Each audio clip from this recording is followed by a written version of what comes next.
오늘 말씀은 마태복음 1장 17절에서 25절까지 말씀입니다. 그의 이름은 임마누엘이라 라는 제목으로 함께 나누겠습니다. 이 17절 말씀을 보면 이렇게 나와 있습니다.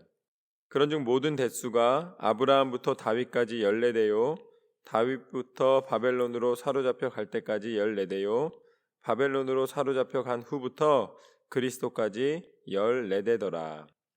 하나님께서는 아브라함에게 약속해 주셨습니다. 너의 자손이 하늘의 별과 같이 많을 것이다. 그래서 그 약속대로 아들을 허락해 주셨고, 그 이후에 야곱을 세우시고, 그리고 그 모든 것들 가운데 다윗을 세우시고, 하나님의 계획하심으로 이 유다 백성 속에서 예수 그리스도를 탄생하게 하셨습니다. 그런데 유다 백성이 가질 수 있는 가장 큰 축복은 무엇인가? 매 전쟁 속에서도, 또 포로가 된 상황 속에서도 끊임없이 희망을 가지고 그들에게 하나님의 백성이라는 그 모든 자부심을 갖게 해줬던 것은 바로 하나님의 약속의 성취, 메시아가 그 민족을 통해 허락된다는 그 약속이었습니다.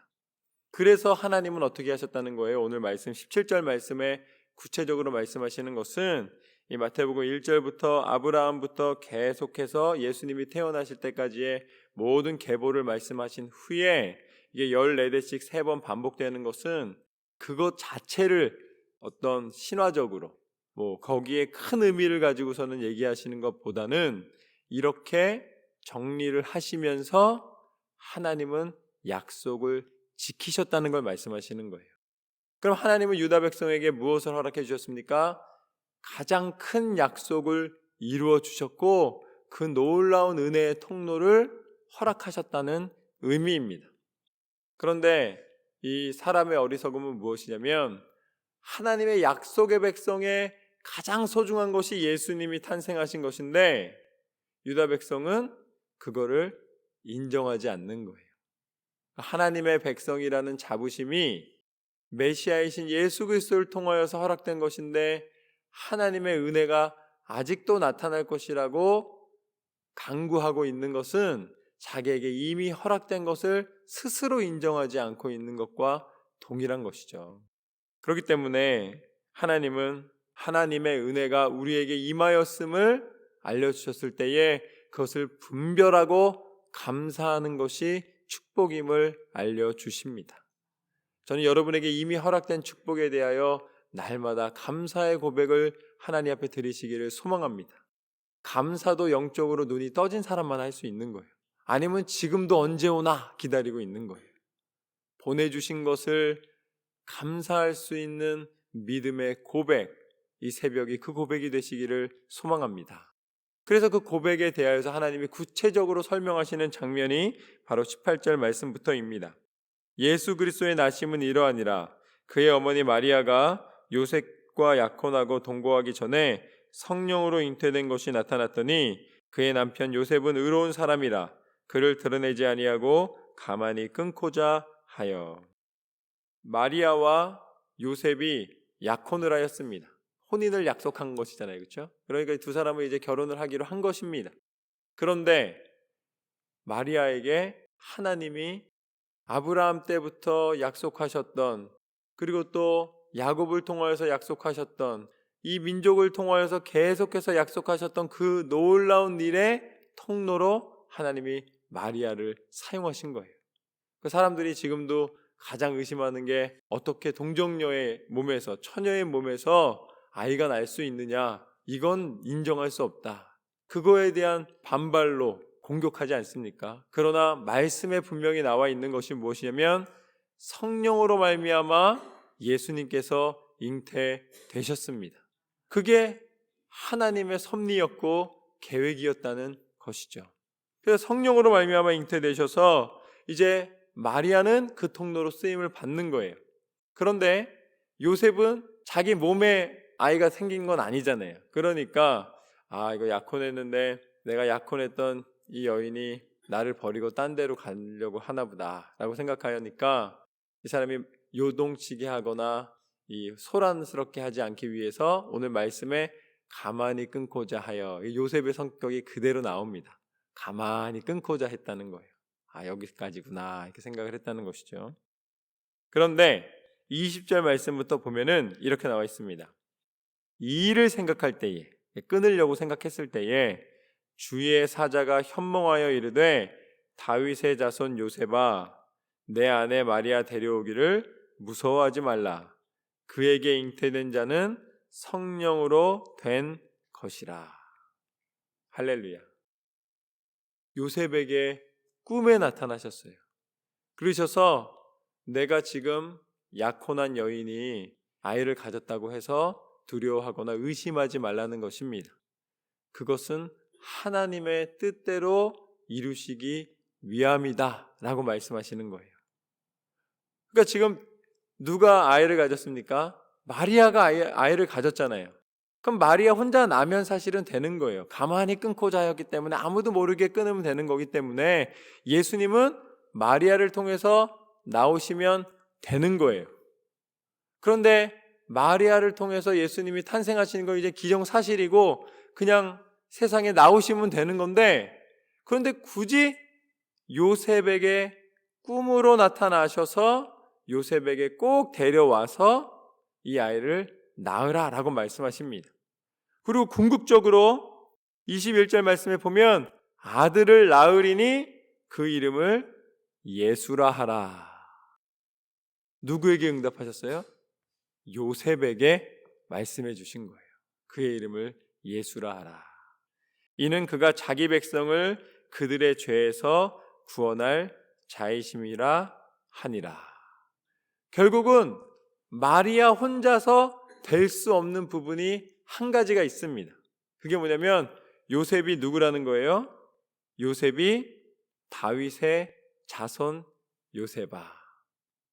그러니까 하나님은 어떤 약속을 하셨습니까? 하나님은 아브라함과 야곱과 이 다윗과 이 혈통을 쫓아서 유다 자손으로 하나님께서는 오시기로 하셨어요. 그렇기 때문에 요셉과 마리아가 함께 그 일에 동참해야 하나님의 약속이 성취되는 것입니다. 마리아가 잉태될 때는 요셉은 아무 이유가 없었어요. 같이 할 이유도 없고 역할도 없고 가만히 끊는 게 의롭다고 생각할 정도의 상황이었습니다. 그러나 결국 요셉을 통하여서 하나님은 유다 혈통을 쫓아 하나님의 약속을 이루신다는 그 약속이 완전하여졌고, 그리고 마지막으로 예수라 하라 라는 그 응답은 바로 요셉에게 주신 거예요.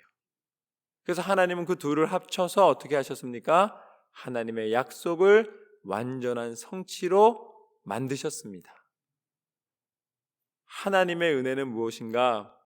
성령으로 잉태된 마리아를 통해서 나타나심과 하나님의 계획하신 모든 그 성취를 요셉을 통하여서 꿈을 통하여서 하신 것, 그 모든 것이 다 합쳐서 하나님의 계획하심을 증거하셨습니다. 저는 여러분에게 하나님이 주신 은혜가 온전히 나타나시기를 주님의 이름으로 축원합니다. 마리아가 나는 하나님이 주신 은혜가 나에게 임했기 때문에 더 이상 나는 결혼할 수 없습니다. 나는 동정녀로 아이를 낳은 걸로 끝나야 됩니다. 아니면 요셉이 나는 이건 세상적인 의의로 봤을 때 도저히 받아들일 수 없습니다. 그러면 이거는 성립될 수가 없는 거예요. 근데 성립되지 않을 만한 충분한 이유가 있습니다. 합리적으로 봤을 때. 그러나 믿음의 눈은 무엇인가?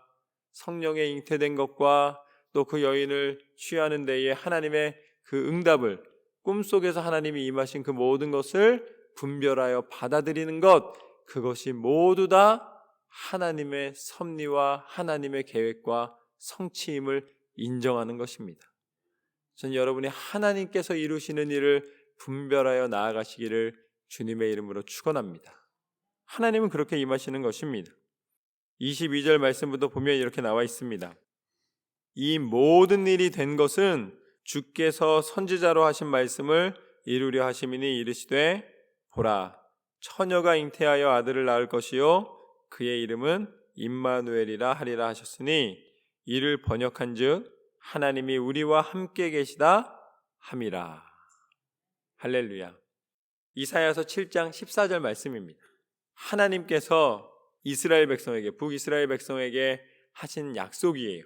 그 당시에는 전쟁의 상황을 말하는 것이었지만 하나님은 궁극적인 구원에 대하여 이사야 선지자를 통해 선포하셨습니다. 그렇기 때문에 이 이사야 선지자의 선포가 요셉에게 나타남으로 말미암아 이제는 어떻게 되는 것입니까? 구약과 이 신약 시대와 이 상황을 초월하여서 하나님의 계획은 완전하고 반드시 이루어짐을 알려주십니다. 하나님은 선하신 하나님이시요 하나님은 약속을 이루시는 하나님이십니다. 하나님이 우리와 함께 계시도다. 하나님은 구약 성경에만 계신 분도 아니고 신약 성경에만 계신 분도 아니고 선지자에게만 계신 분도 아니시고 하나님은 우리와 함께 계십니다. 무엇을 통해서? 예수 그리스도를 통하여서. 예수님이 계심으로 말미암아 우리는 임마누엘의 하나님, 우리와 함께 하시는 하나님, 우리를 구원하시고 우리를 주관하시고 우리를 끝까지 사랑하시는 하나님의 손에 붙잡힌 바 됩니다. 그게 하나님의 분명한 은혜예요. 그래서 24절 말씀을 보면은 이렇게 나와 있습니다. 요셉이 잠에서 깨어 일어나 주의 사자의 분부대로 행하여 그의 아내를 데려왔으나 아들을 낳기까지 동참하지 아니하더니 낳음의 이름을 예수라 하니라. 할렐루야. 이거 꿈이네? 그러고 그냥 끝내버릴 수도 있는 거예요. 그런데 어떻게 했습니까?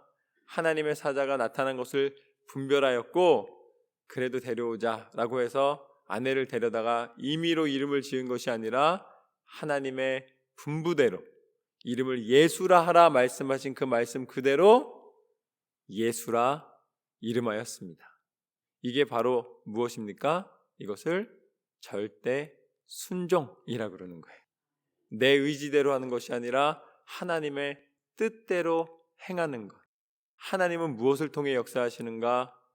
내 능력을 통해 역사하시는 게 아니라 절대 순종을 통해 역사하시는 거예요. 예수님이 이제 이렇게 탄생하셨습니다.